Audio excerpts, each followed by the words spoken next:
What does it mean to be a rate? The measurement. It's on a scale.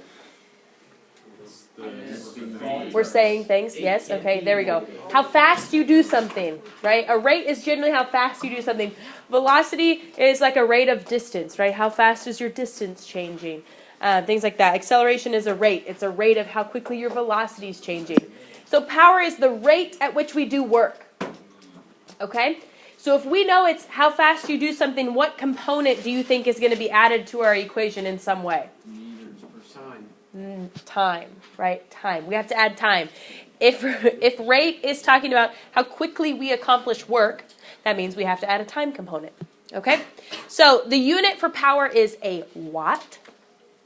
Where do we see that most commonly? Right? Okay. Okay, we see it in the light bulb, right? Electricity. Not the same as work. It's how fast we get work done. Oh, no. The unit is a W, but the variable is a P. Capital P. Good thinking, though. Unit is a W. All right, we can also measure it in horsepower for larger quantities. Where do we see horsepower most common? In engines, right? In some sort of engine. Here's our conversion. Listen, excuse me. Here's our conversion for horsepower. That's a number that you'll have to memorize. I'm not going to give you that. Okay? 1 horsepower is 746 watts.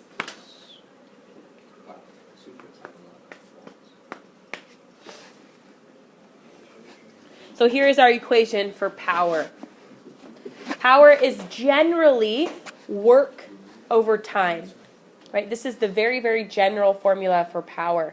We already know that we have 2 different ways we can solve for work. Force times displacement or change in kinetic energy.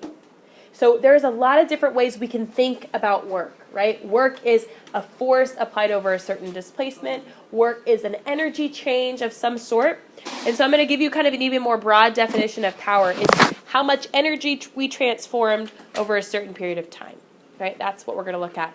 But there are lots of different ways we can solve for work. So realistically, one equation that could go on your equation sheet is power equals work over time.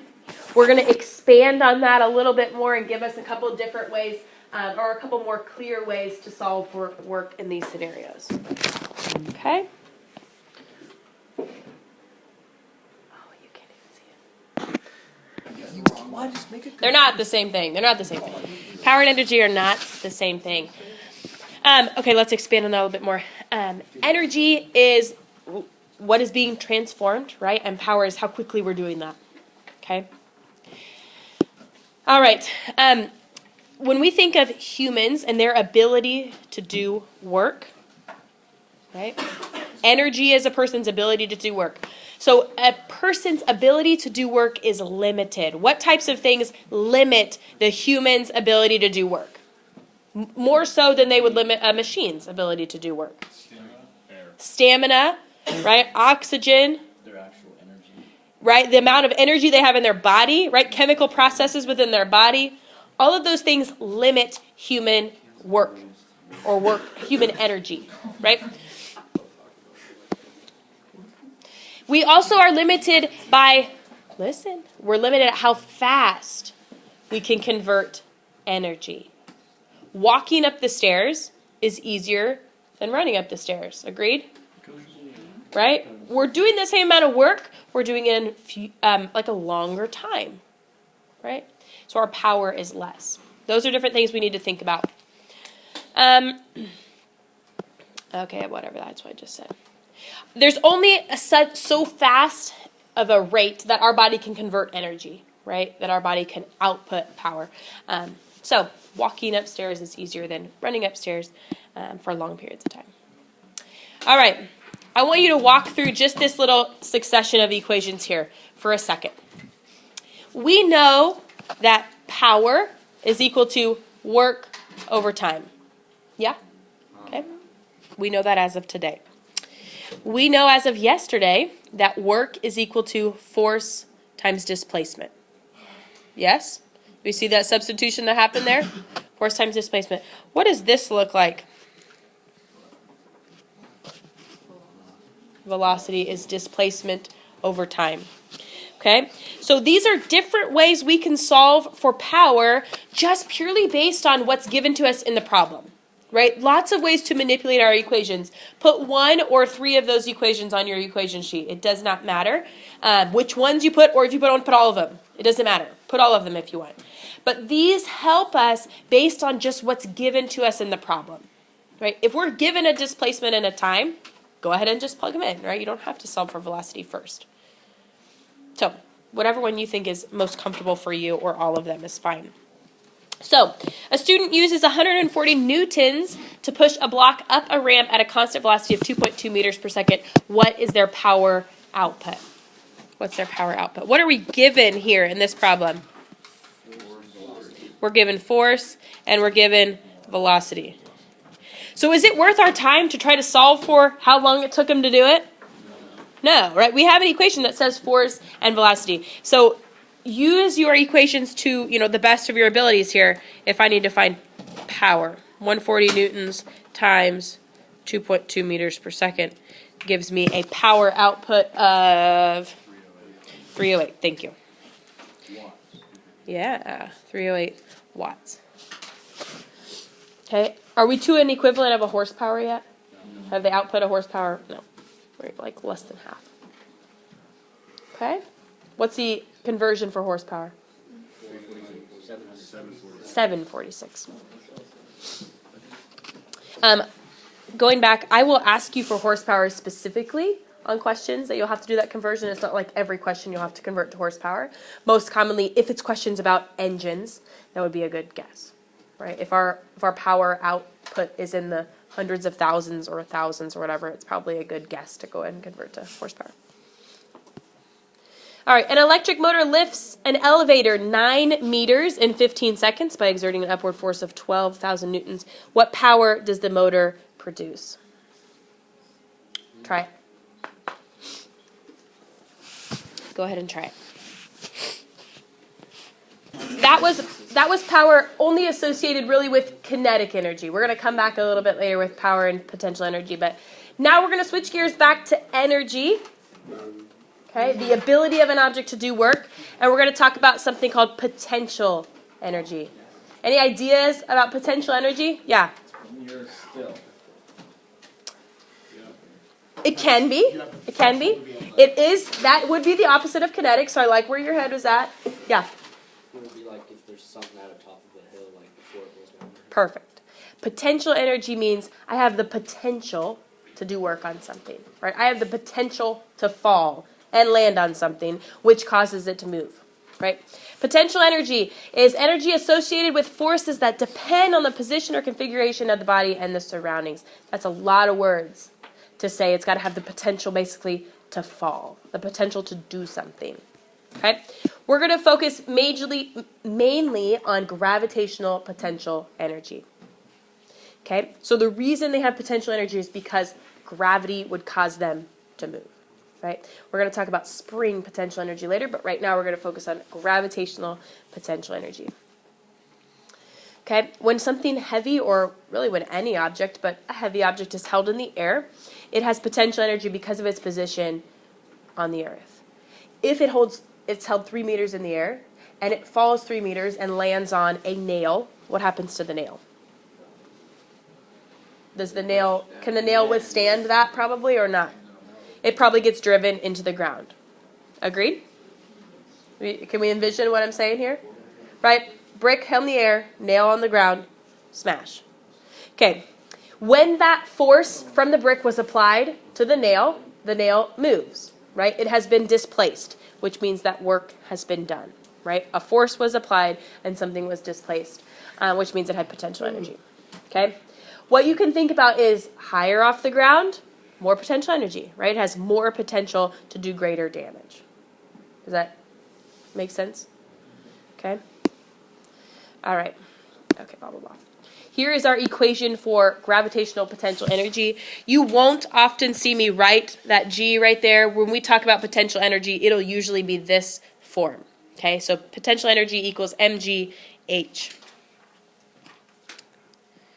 What do you think that the G stands for? Gravity, so 9.8. You don't have to plug in the negative here. You don't have to plug in negative, just regular 9.8. And what does the H probably stand for? Height. Very good. And what should that be measured in? Meters, right? Not kilometers, not anything else, meters. Mass has to be measured in kilograms. Okay, this is an equation that should go on your sheet.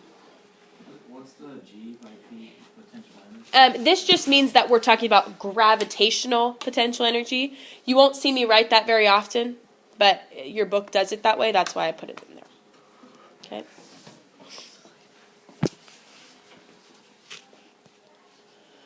All right.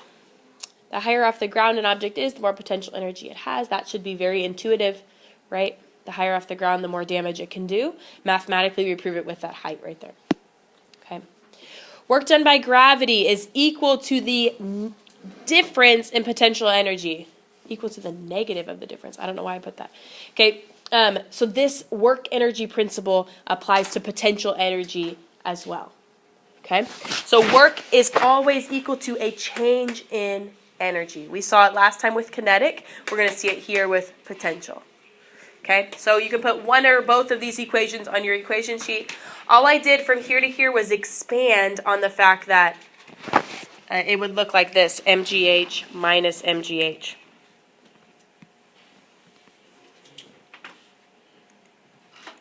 Mg height final minus mg height initial, right? That's all that I'm doing down here is factoring those out. Really likes to use roller coasters as an example, like a lot. You're going to see a lot of roller coaster problems. Okay, and so we need to start looking at frame of reference for these problems. When my object is here at the lowest point on the track, we're going to really hope and really assume that the car is not going off the track. Right? I'm not a roller coaster person for that reason, but I don't want the cart going off the track. Right? That's our lowest point. So we kind of consider that ground level. So that's why at this point they have no potential energy. Right? There is no potential for it to go down any further. Does that kind of make sense? We hope. Okay? Up at the top, we're at all potential because at the beginning of their motion, it's not started yet. Right? At the beginning of the track, it has not started yet. It's not in motion. So no kinetic energy to all kinetic energy. Okay? Kinetic energy and potential energy kind of have a sliding scale effect because at any point in the middle, from the highest point to the lowest point, it contains both. Right? Here we're all potential, then we get little kinetic, little more kinetic, little more kinetic, okay, and then the scales tip, right, to be more kinetic than potential. Does that make sense? It'll be a sliding scale anywhere throughout an object's motion unless it's at the top or the bottom. Okay? All right, so we're going to do a little practice problem here with that diagram. So if you want to get some written down here, you can, but we're going to start this one in just about a minute. Okay? So if you want to draw out the diagram or whatever, you can.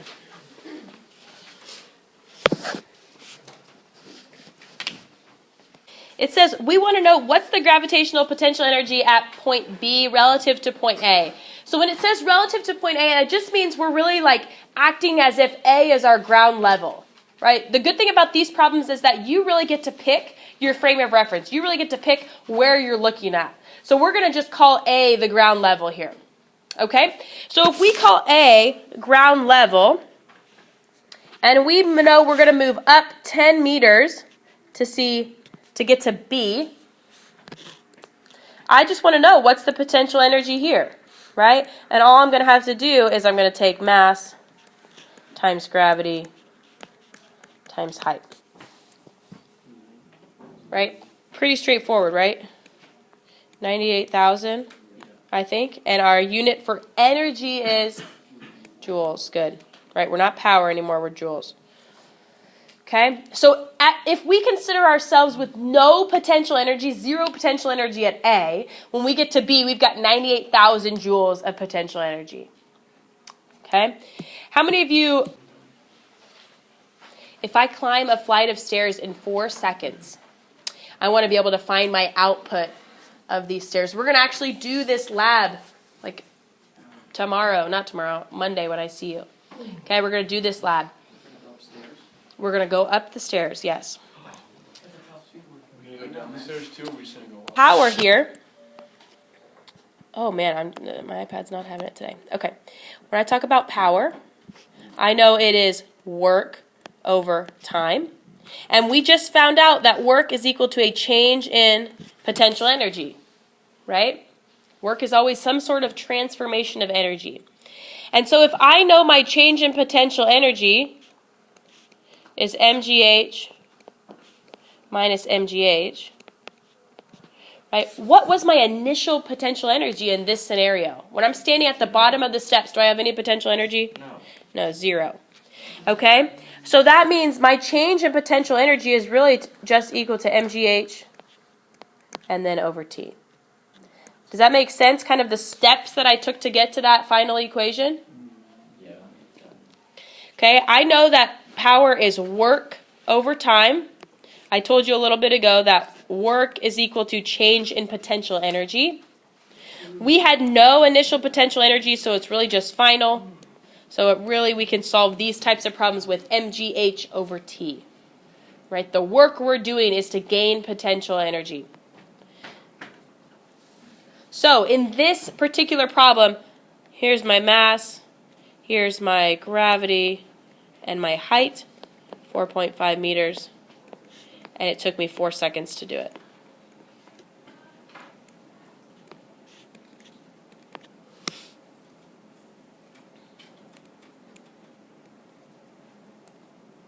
Agreed? Okay, do we see how that equation came about, right? Work is a change in energy. I will tell you in this chapter, you're gonna have to be able to substitute equations like that frequently. What's the energy required? Oh, that's okay. I don't want to talk about that. Okay, try this one on your own. Try this one on your own. In vehicles, right? Cars, kinetic energy changing. We're talking about cars speeding up, slowing down, doing whatever they're doing in the power output while they're driving. Vehicles are limited in power based on horsepower, right? Engines can only do so much. So here, sorry. Here is an equation when we put into account the kinetic energy changes. Okay, and let's expand this a little bit more. It really could be 1/2 mv squared, right? Final kinetic energy minus initial kinetic energy. You can write the full one, or you can write the shortened one knowing that you're going to have to pay attention if there's more than one velocity. So that's up to you.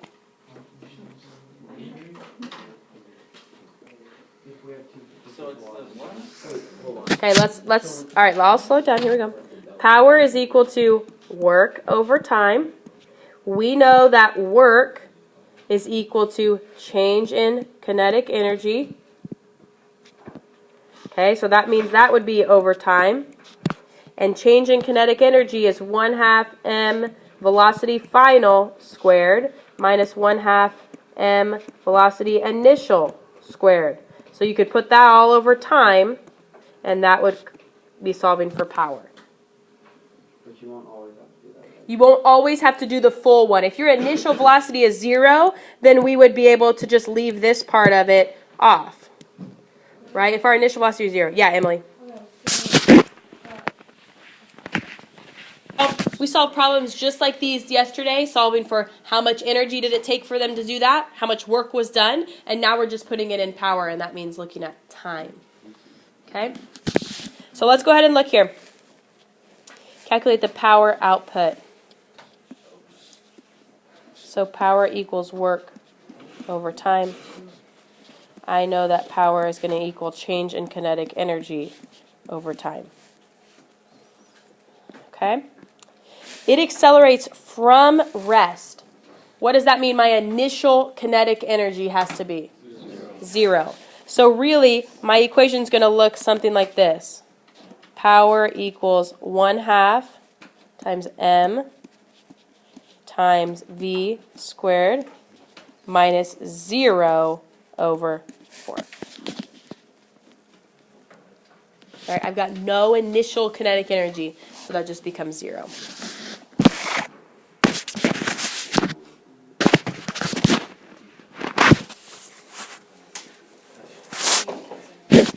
Okay. 28, 1. Okay. And so does this seem like a value that would be smart for us to convert to horsepower? Yeah, so go ahead and do that.